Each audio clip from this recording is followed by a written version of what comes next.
Good evening. Welcome to a special board meeting of the Board of Education of Toms River Regional Schools. This meeting was announced to the public through a notice published in the Asbury Park Press on August 23, 2021, and the Star Ledger on August 24, 2021, which constituted at least 48 hours notice as required by law under the Open Public Meetings Act.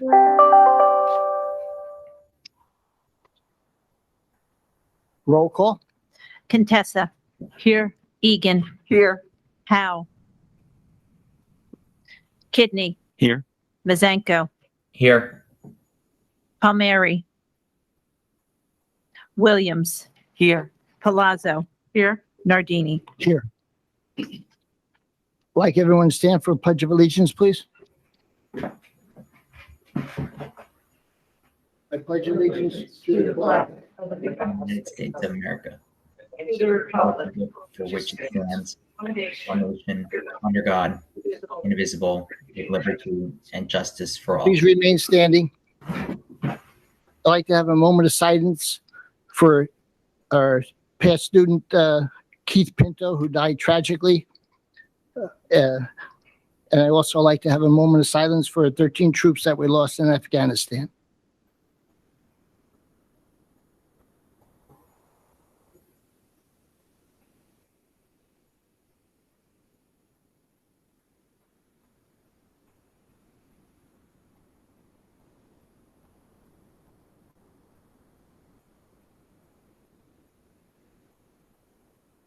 Thank you.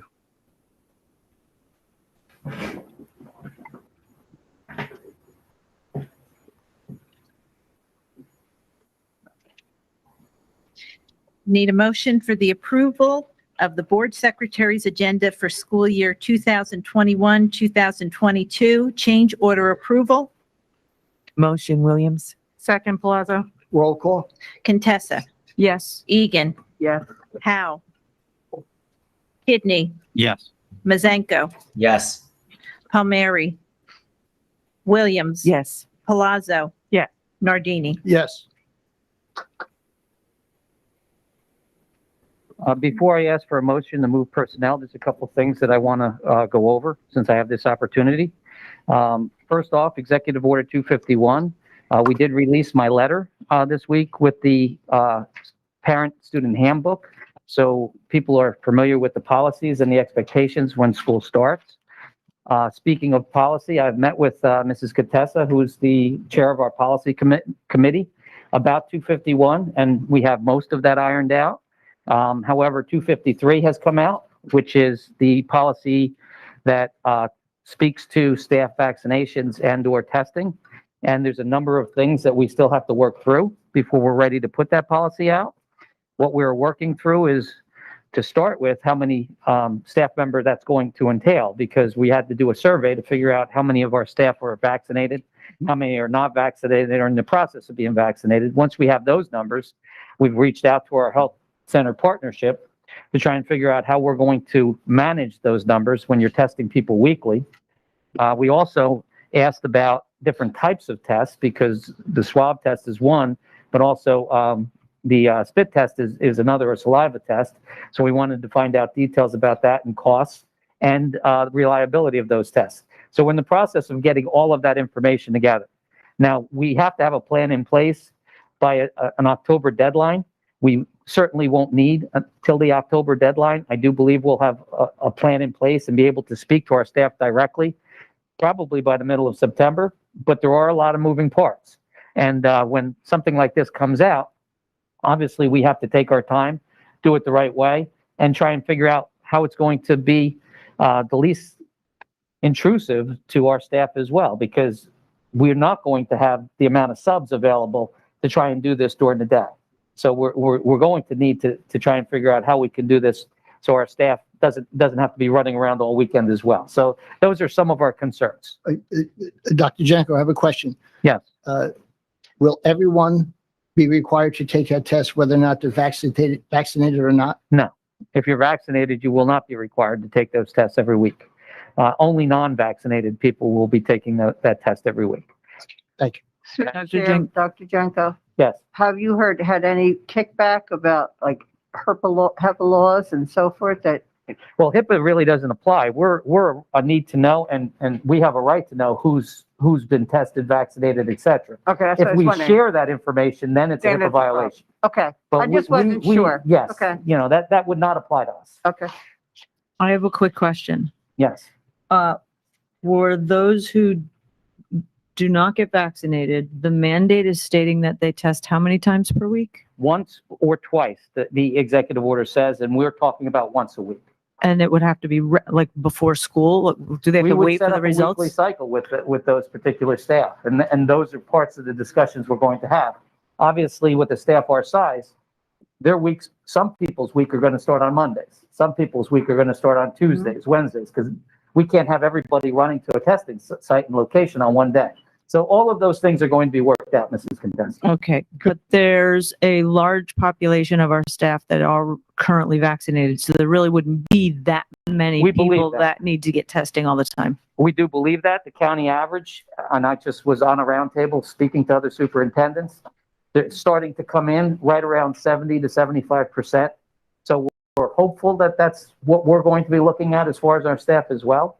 But I can't speak with any certainty at that point until we have all of that back. And remember, we're surveying a much larger staff, so it's going to take a little while to get that data. Dr. Janko, just something to think about, to ponder. Would it be less disruption if we had somebody who is administering the test, just go room to room and collect Well, the samples? Well, again, you're not going to want to do health. We're a school, and we're not going to do health issues in front of students. You know, it sounds good. Come out in the hall Yeah. or something. We're going to try and figure all of that out. Okay. And from a mobile standpoint, that's been discussed, but we just don't know from a practical standpoint what our health provider is going to be able to provide and what they're not going to be able to provide. Thank you. And the last thing I actually wanted to touch on, because it's weighing heavily on everybody's mind, is building updates. And I'm actually going to ask Mr. Ricotta, who's been doing a fine job overseeing it, to certainly give us a short update. Thank you, Dr. Jenko. As we have 1 week until the opening of all school buildings, we continue to complete projects, clean, and make all areas safe for our students and staff.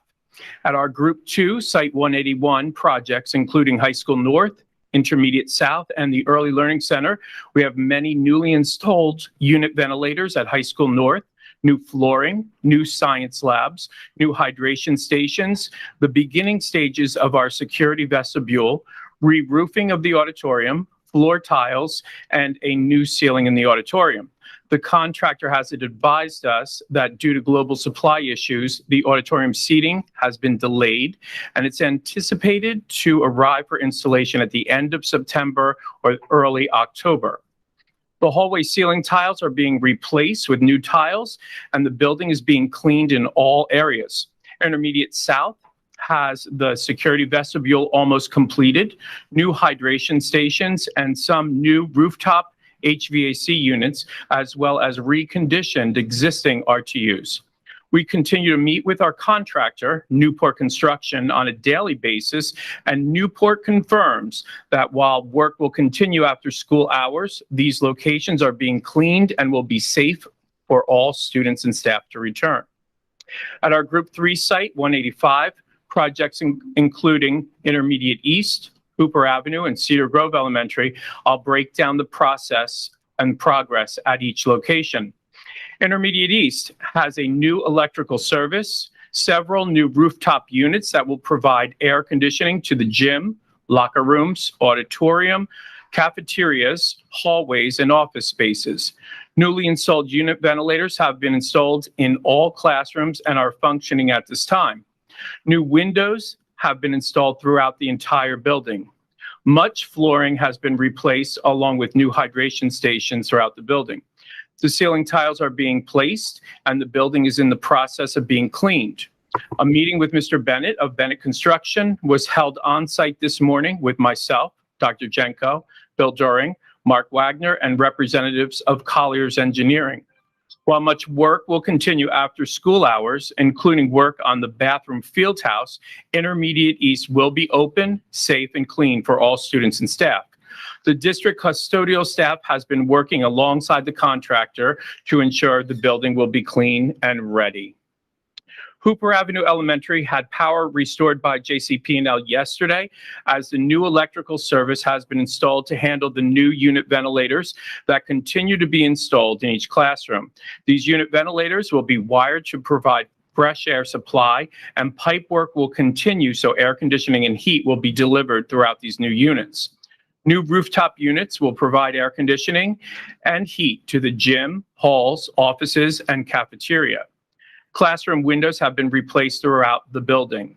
Additional work will be ongoing after school hours, including roofing and the completion of the security vestibule. Mr. Bennett confirmed that Hooper Avenue Elementary will be open, safe, and clean for all students and staff. District custodians continue to clean areas to prepare for the return of all. Cedar Grove Elementary School had power restored by JCP&L today, as new electric service has been installed to handle the new unit ventilators that are being installed in every classroom. The contractor explained at our meeting this morning that all unit ventilators will be functioning to provide fresh air supply to the rooms, and air conditioning and heat will follow as additional work after school hours continues. New rooftop units will provide air conditioning to the gym, cafeterias, hallways, and office spaces. Some new flooring has been installed in areas such as the media center and the hallway areas outside of the media center on both sides of the building and office areas. Additional work will be ongoing to the security vestibule and outside window sills. Mr. Bennett confirmed that Cedar Grove Elementary will be open, safe, and clean for all staff and students. Our final paving project, Phase 3, Site 191, includes Citta Elementary, Intermediate North, North Dover, West Dover, Vehicle Maintenance, East Dover, and 123 Walnut Maintenance Compound. East Dover Elementary front of the building has been milled and paved. Tomorrow, Lucas Brothers Paving will continue with the milling of the side parking lot and the back access road. Paving is anticipated to start soon and be completed before students begin the school year.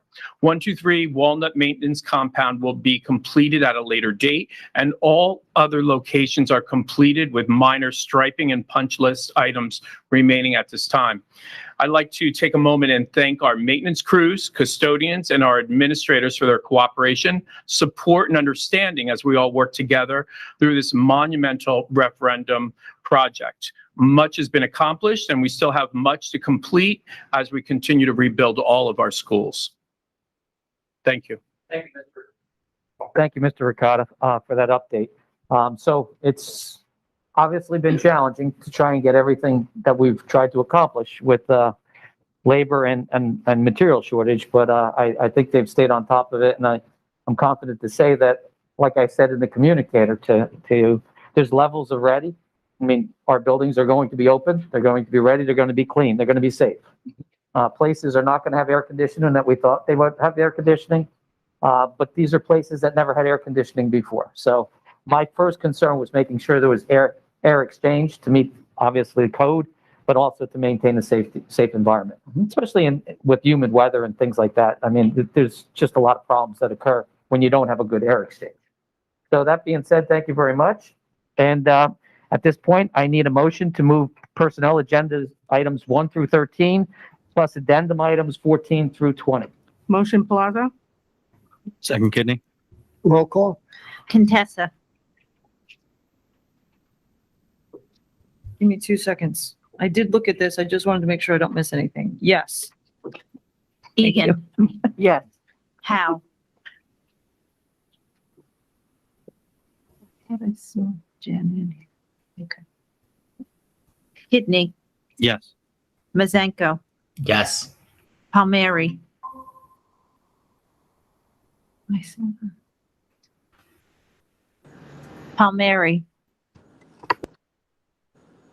Wendy, this is Jen Howe. I'm sorry, I disconnected. Okay, Jen. Yes. All right, Palmieri. He's muted. Ms. Palmieri, it looks like you're muted. See, you're up there, but your mic is muted. Williams. Yes. Palazzo. Yes. Nardini. I'm sorry, I couldn't get unmuted. I'm back. Palmieri. Yes. Thank you. All right, thank you. Joe? Joe? Through the chair, can I ask Mr. Ricotta, sorry, through the chair, may I ask Mr. Ricotta 2 quick questions? Absolutely. I just have 2 quick questions, and I know you've been working around the clock, so, but I was wondering, there's a special ed bathroom that was supposed to be completed at Hooper. Is that going to be? Mrs. Egan, is your microphone on? Because I can't hear you. My microphone is on. Okay. There's special ed bathroom or handicap bathroom that was supposed to be done in Hooper Avenue. Will that be completed before the start of school? You are correct. There is one at Hooper, but also at Cedar Grove. And the answer is no, they will not be completed. They're going to continue to work on them after school hours and possibly even during school hours. Okay. And one other question, and that was, well, I guess we wait till the budget on that, right? Do we talk about the budget? Not tonight. You were showing that on the, that it went up by 2 million because with Intermediate East. Am I wrong? Intermediate East, Hooper Avenue and Cedar Grove? Oh, the change order. The change notice? I'm sorry. Mr. Doty, Yes. could you speak to the change order? Language. Yes. The change order is totaled almost 2 million, correct? Is there a specific reason why it went up, or? I'm just asking. I'm not questioning anyone's ability. I just wanted to know. Sure, we can have Mr. Jordan of Colliers explain the change order. Yeah, it's all right. Am I on? Yeah, there's this change order. It's parts of all work at all 3 buildings: Intermediate East, Hooper Avenue, Cedar Grove. It covers a number of things from asbestos abatement, windows, additional steel that was needed once we made the cuts for the larger unit ventilators. And it covers sort of a number of those things. With regards to the budget, when the referendum budget was put together, we had contingency monies aside, and this falls within those contingency monies. So there's still contingency money available as well going forward.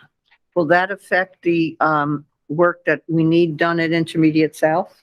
I know we were waiting to see the amounts. Yeah, it does. It impacts how much money we're going to have at the end. So we're still looking at that, and myself and the district are still looking at the numbers. But yeah, that all impacts how much we have to spend on additional things when we get to the end of everything. Thank you. Mr. Nardini, it's Jen Howe. I have a question. Sure. For the engineers. So the $2 million, when we open up, not we, because I wasn't there, but when buildings of those ages when the ceilings are done, isn't it safe to assume though that there is asbestos going to be in most of the seal, like just because of the age and the materials that were used back then? Like $2 million, I feel like I have the same concerns as Mrs. Egan, only because what's been going on at Intermediate South, it makes me nervous. $2 million for 3 buildings. Is that normal in a? Is it normal to not budget for asbestos in a building that age when you're planning these kind of projects? And to be clear, the entire thing is not all asbestos. That's only a portion of it. I'd say, I'm rounding numbers off of my head, but maybe about a fifth of it. We do know there's asbestos.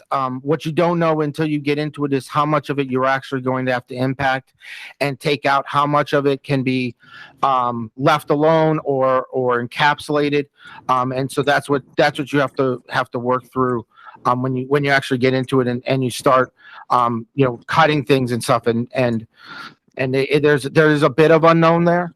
And that's one of the reasons why we had the contingency money put aside, is because we knew we were going to hit this. But when you put the public bid project out and you actually, for what the contractor is going to bid, you can't have unknowns in there. They can only put a price to what they know. So that's why we have the contingencies that we can come back after and address it as they hit that stuff. And, we can define specifically, quantities and amounts and areas. And how much money was put into a contingency fund? Like how much money is in there? Is it a percentage of the total project or is it a set amount of money? It was calculated at about 10% of the total construction. So that was about, again, we're using some round numbers off the top of my head, but say, Mark, about 13 million. And 13 million in contingencies in total was set aside for the entire referendum. And how much of that have we used already? About this one plus almost three with group two as well. Yeah.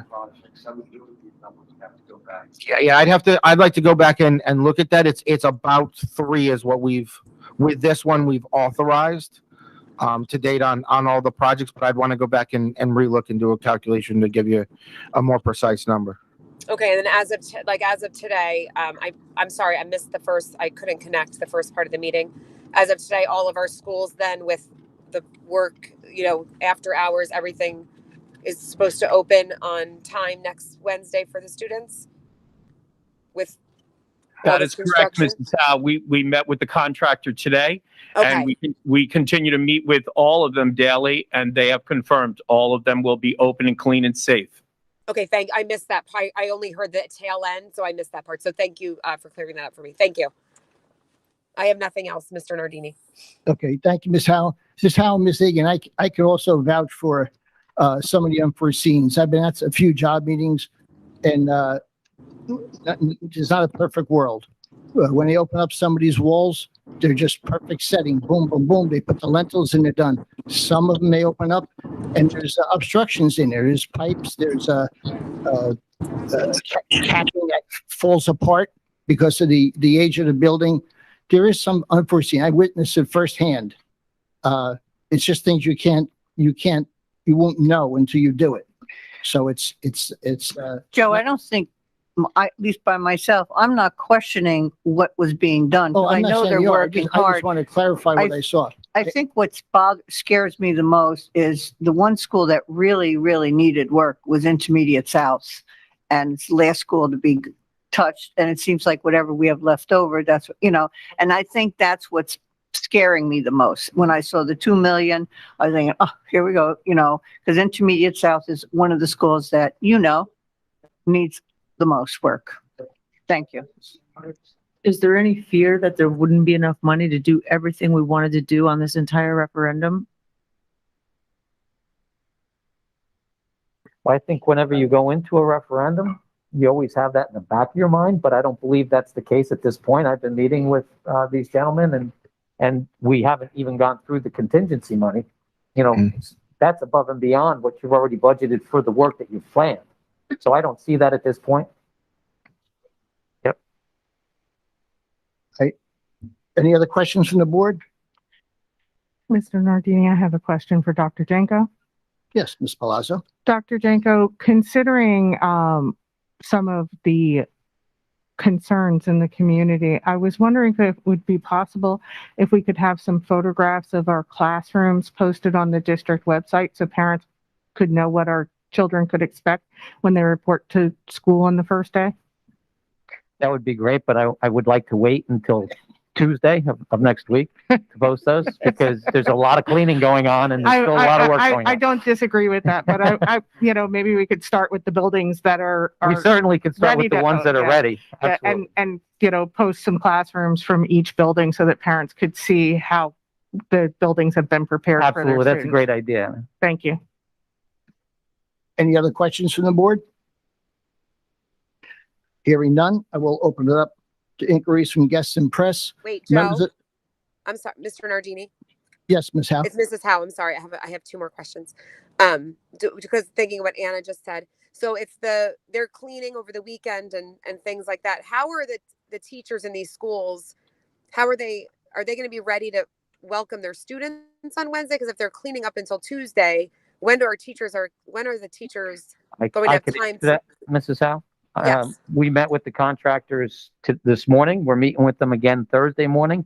The plan, if everything goes well, now, obviously, we're going to be dealing with weather, but if everything goes well, we'd like to be able to get the teachers to the buildings that are hardest hit or the most work being done sometime Friday.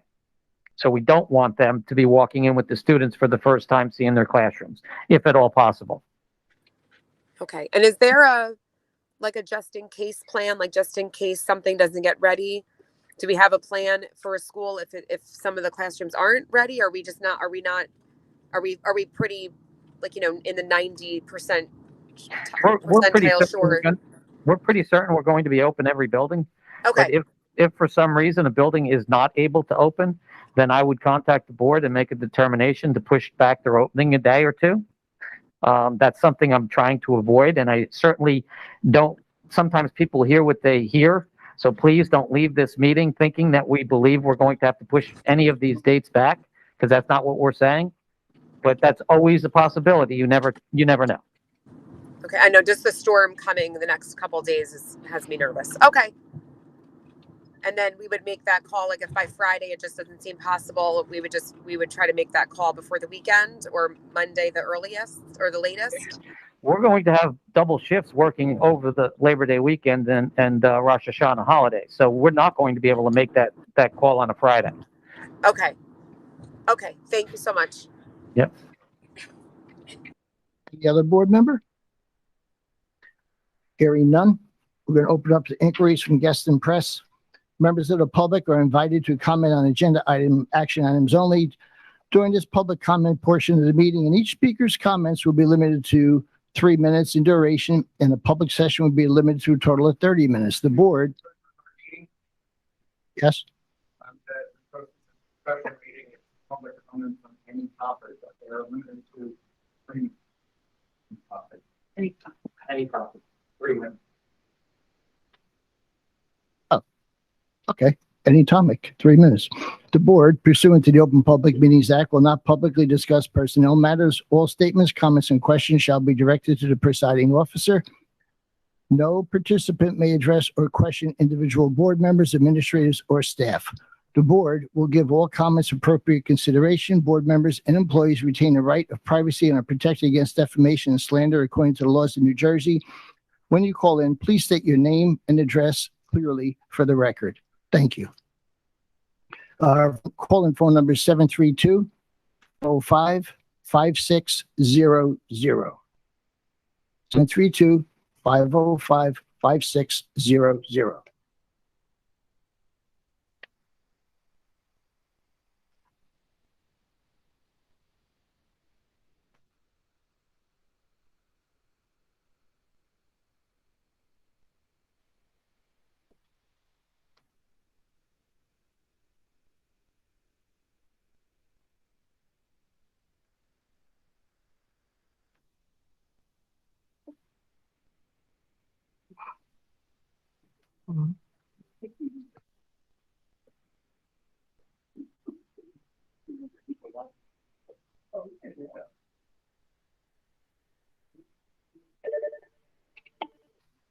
Thank you.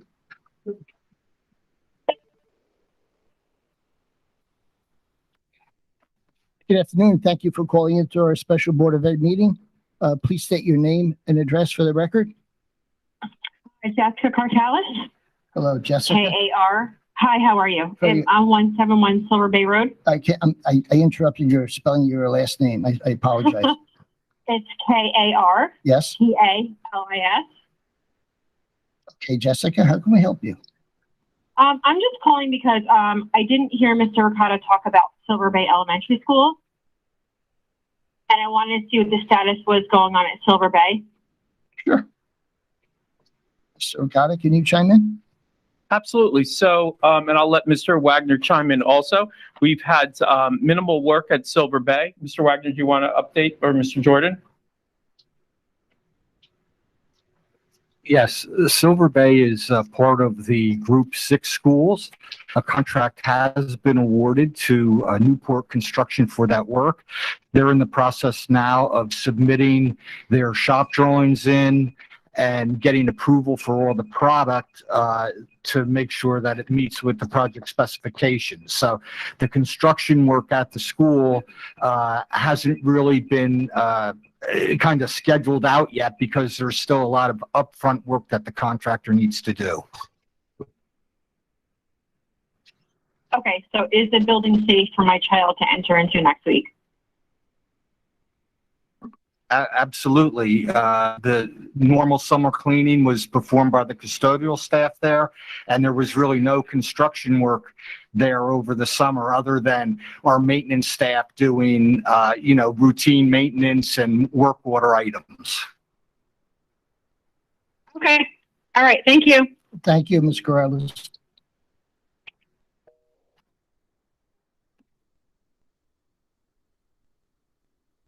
Nothing in queue.